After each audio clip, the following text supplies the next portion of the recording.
4 लाख से कैसे बनाए 40 करोड़। यूपीएसटीएफ की टीम ने मारा छापा तो भौकाल देखकर दंग रह गए अधिकारी। आर्मी की वर्दी में पीछे खड़े थे जवान, आगे रखा था फाइलों का ढेर। मुहर देखकर हुआ शक तो खुल गई पोल। मेरठ का सत्यपाल यादव सेना में था ड्राइवर, पर पब्लिक समझती रही कर्नल। फर्जी कर्नल की करतूत कथा।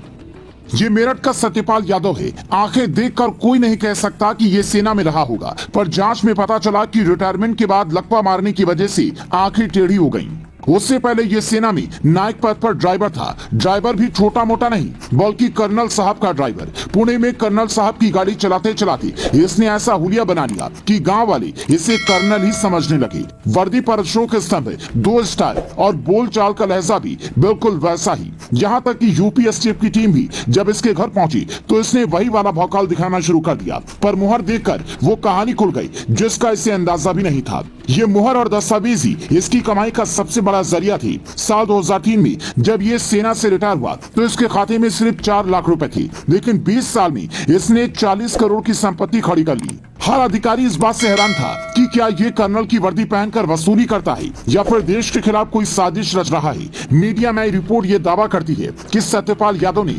रिटायरमेंट के बाद अपने साथ कुछ लोगों को रखा था जो आर्मी की वर्दी में उसके साथ रहते थे, ताकि ये बता सके कि मैं कर्नल हूँ। उसी लहजे में लोगों से बात करता कि मैं तुम्हारी नौकरी आर्मी में लगवा दूंगा।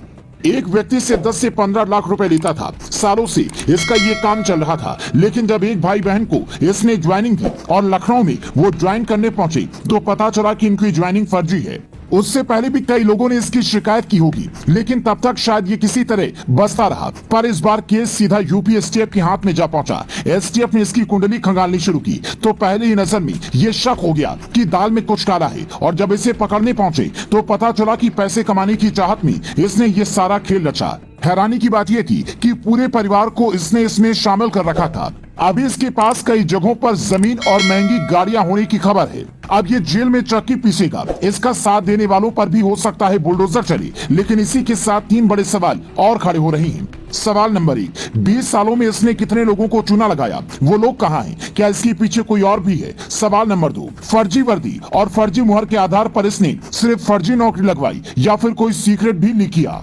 सवाल नंबर 3, क्या इसने दुश्मन देश पाकिस्तान के इशारे पर भी कोई काम किया या पैसे की चाह में ही ऐसा किया?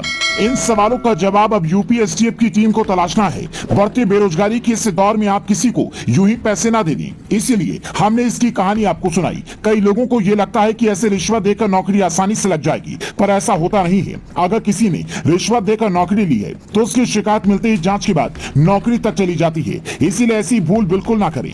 आपके बच्चों या फिर भाई बहन सबको यही सलाह दीजिए कि सुबह उठकर दौड़ो, पढ़ाई पर ध्यान दो, फिर आर्मी में जाने का सपना साकार करो। देशभक्ति का जज्बा और मेहनत होगी तो नौकरी आज नहीं तो कल जरूर मिलेगी। ऐसे लोगों के झांसे में बिल्कुल ना आए जो आपको लालच दे, कर्ज की जाल में उलझाएं और फिर कानूनी पचड़े में भी फंसाएं। Bureau report, global Bharat TV.